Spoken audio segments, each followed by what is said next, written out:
Bonjour, aujourd'hui on va faire un exercice de synthèse sur les fonctions niveau seconde.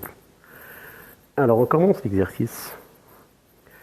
Alors, Solal part de son domicile situé en haut pour se rendre à son bureau qui est situé à 6 km. Il est en E. On note X la distance parcourue par Solal sur la route durant son trajet. De O à P, P c'est la position de Solal. Bon, une fois qu'il est là, donc la distance parcourue c'est X. Deux antennes relais A et B de son opérateur téléphonique sont situées à 1,2 km, 1 km de part et d'autre de la route, perpendiculairement aux points C et D. Donc ça c'est la route. Et de part et d'autre de la route, il y a deux antennes relais. Il y a la première en A, elle est à 1,2 km de la route. La deuxième en D, elle est à 1 km de la route. Alors le but est d'étudier les zones dans lesquelles Solal pourra recevoir du réseau téléphonique. Après, on suppose que OC égale à OD égale à DE égale 2 km. La position de Solal sur la route est représentée par le point P. Pardon. Alors, pour étudier l'intensité du signal reçu grâce aux antennes A et B, on considère les fonctions f et g définies sur l'intervalle 0,6. Évidemment, c'est de 0 à 6. Il y a 6 km entre O et E. Par f de x égale à 10 sur AP carré. AP carré, c'est de la distance qui sépare l'antenne à la position de Solal. Pour l'antenne A et par g de x égale à 10 sur BP carré pour l'antenne B. Bon, je pense que l'exercice, il est clair. Alors, passons aux questions. Montrez que pour tout x appartenant à l'intervalle i, rappelez-vous l'intervalle i c'est 0,6, f de x égale, f de x ça représente l'intensité. G de x aussi c'est l'intensité du signal. Alors f de x c'est l'intensité du signal de l'antenne A. G de x c'est l'intensité du signal de l'antenne B. Alors en sachant que dans l'énoncé f de x c'était 10 sur A P carré égale à 10 en A P. Là c'est perpendiculaire, ça vous dit quelque chose? Évidemment, pour exprimer AP carré en fonction de 1,44 plus 2 moins x carré, là il faut penser écrire AP d'abord, puis AP carré en fonction de x. Donc il faut la mettre en fonction de x. Alors déjà l'idée c'est que ici on a un triangle rectangle. Et les côtés là c'est 1,2, mais là pour l'instant j'en sais rien. Mais je sais dans l'énoncé que OC égale à 2 et OP égale à x. Donc PC c'est 2 moins x. Voilà, et le but c'est de calculer AP carré qui est l'hypoténuse du triangle. Alors, d'après le théorème de Pythagore dans le triangle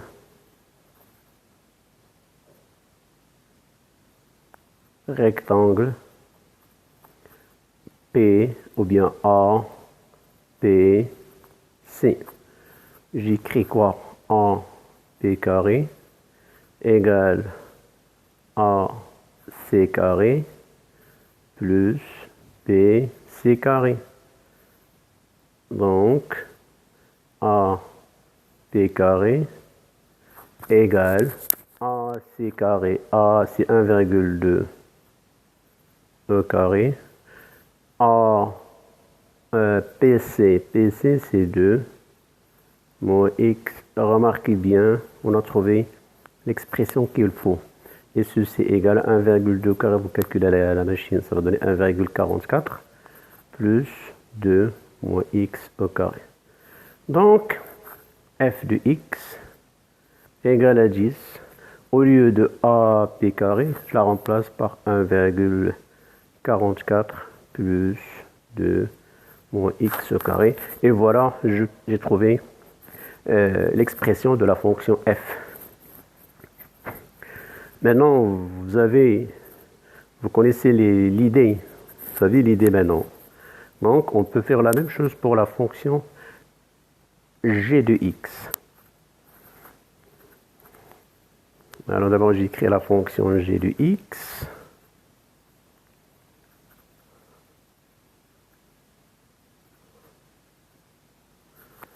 Alors d'après l'énoncé,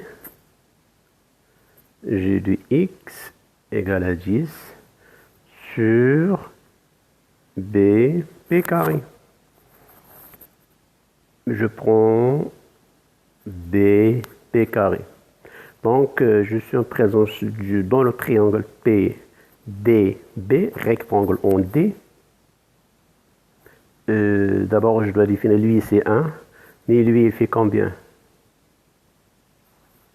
Regardez, OD, c'est OC égale à 2, plus CD égale à 2, ça fait de O à D, il fait 4. Et pour avoir juste PD, c'est 4 moins X. Donc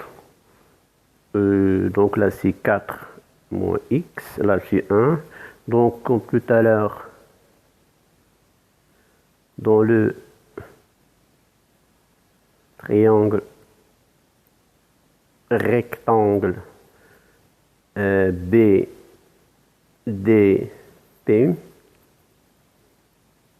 on applique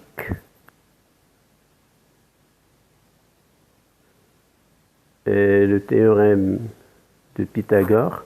Donc j'écris l'hypoténuse, c'est BP égale BD carré plus DP carré. Et je remplace BD, ça fait 1 au carré. DP, c'est 4 moins X. Regardez bien l'expression ici. Donc, D ou bien B, P carré égale à 1 plus, ce qui fait que G de X égale 10. Au lieu de BP carré, je la remplace par 1. 1 au carré, c'est 1 plus 4 moins X au carré. Donc voilà pour les premières questions. Passons aux questions suivantes. Alors, on a tracé les courbes représentatives des fonctions f et g dans un même repère. Le problème ici, ils n'ont pas désigné parmi les deux fonctions laquelle représente f et laquelle représente g. Donc, la première, la verte, ça représente la première antenne, puisque c'est la plus proche. À partir de son domicile, c'est la plus proche qui atteint son maximum. Et après avoir traversé ou bien passé par l'antenne A, elle va recevoir le signal de l'antenne B. Donc, c'est après avoir d'abord tracé ou bien passé par l'antenne A, elle commence à recevoir le signal de l'antenne B.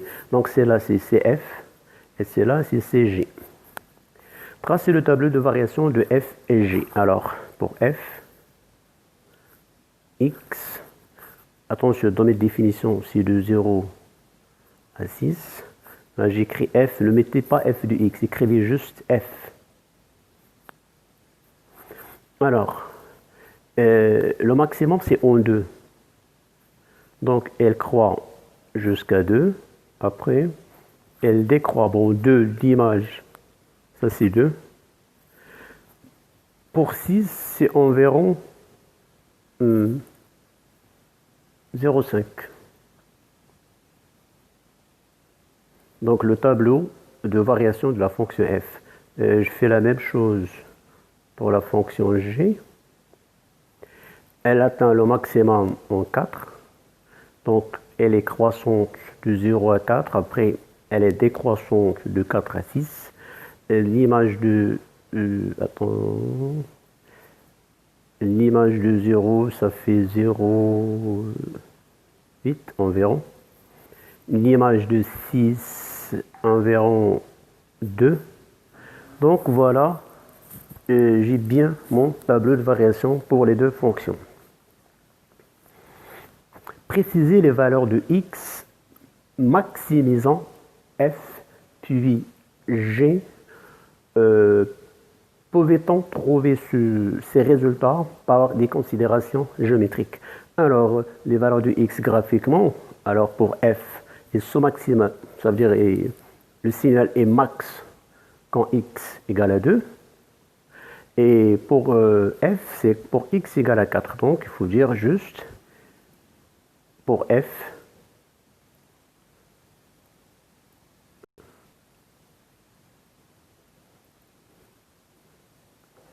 x égale à 2. Et pour g, x égale à 4. Alors, pouvait-on trouver ces résultats par des considérations géométriques, c'est-à-dire sans voir la courbe? À partir de ce schéma-là, est-ce qu'on peut retrouver par des considérations géométriques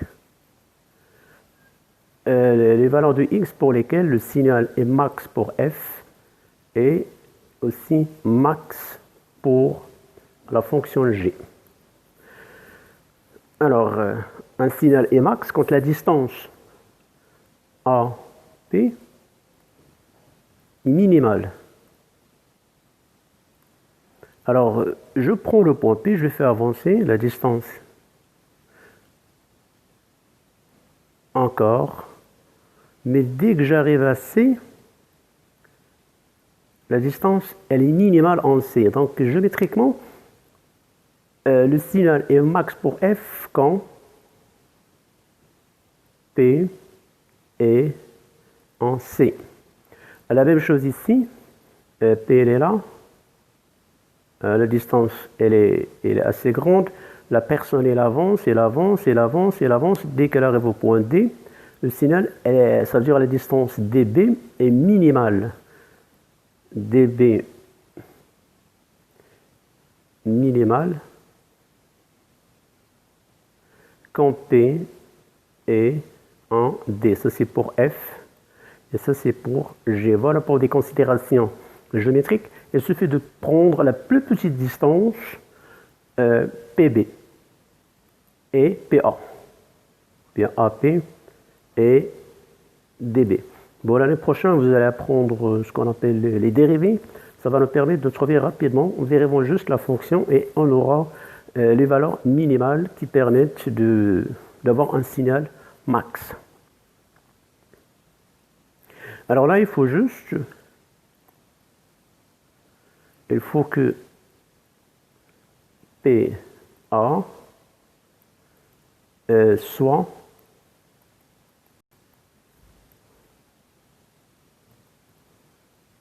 minimal.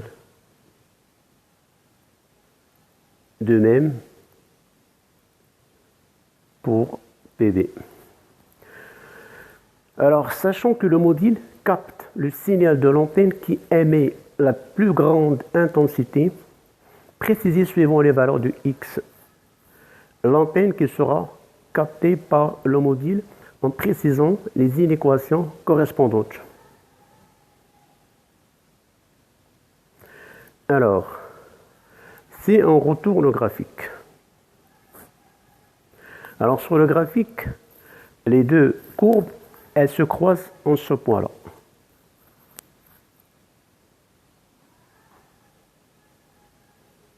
C'est environ pour x égale à 2,9. C'est-à-dire, pour cette position, on capte les deux signaux. Ça veut dire on reçoit la même intensité. On capte le signal qui vient de l'antenne A, ou bien le signal qui vient de l'antenne B, ou bien les deux à la fois. Ça dépend de la technologie de votre téléphone. Plus petite, c'est sinon, par exemple, une distance plus petite que 2,9. Regardez ici, l'intensité que je capte pour la fonction G, ou bien pour l'antenne B, elle est inférieure à l'intensité que je capte pour le signal qui vient de l'antenne A. Donc, pour des distances, ou bien pour des longueurs, ou bien pour des positions plus petites que 2,9 km, on capte le signal de A. Pour des distances plus grandes que 2,9, on capte le signal qui provient de la fonction G ou de l'antenne B. Donc voilà comment raisonner pour cette question. Alors, on écrit que f de x égale à g de x pour x égale environ 2,9 km. Alors là, il faut raisonner. Si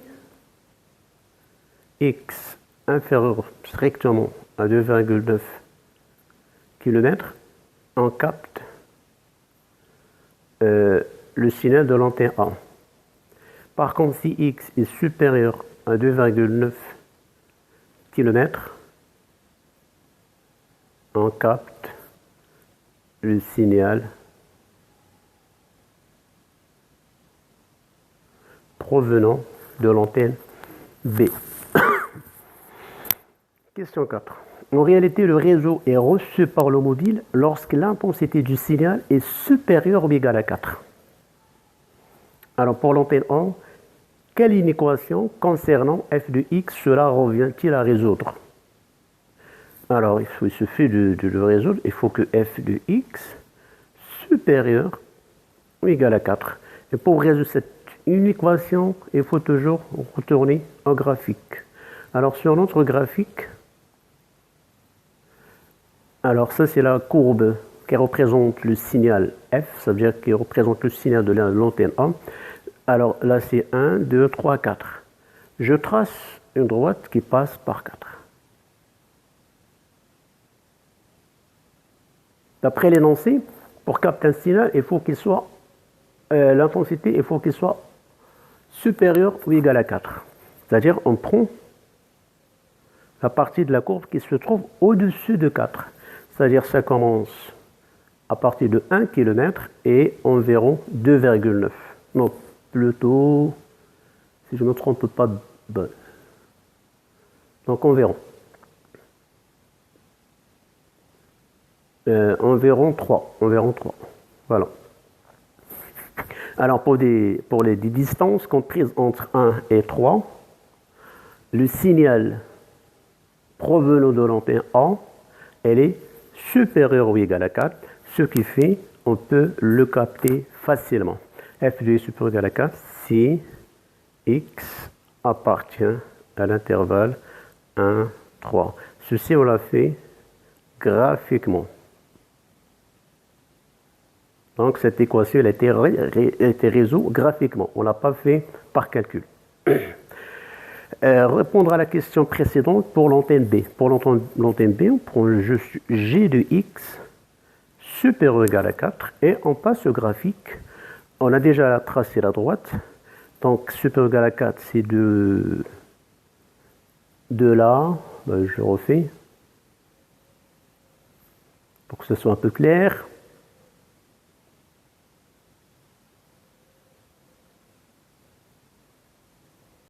Donc la bleue, à partir de là.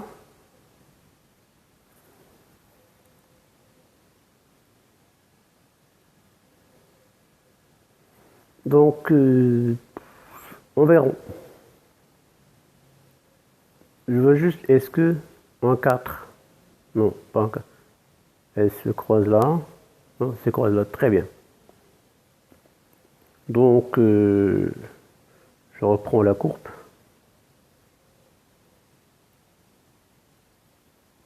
Donc, environ 2,9. 5.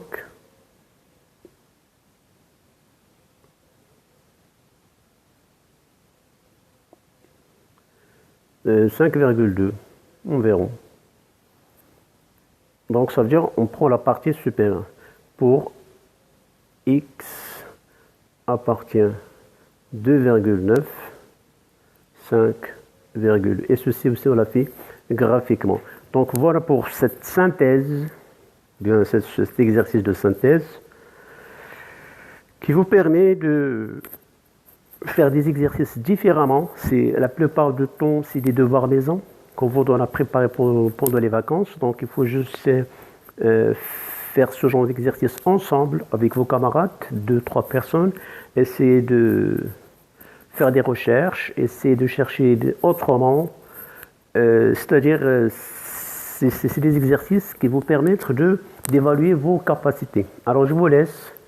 Bon courage et à la prochaine vidéo.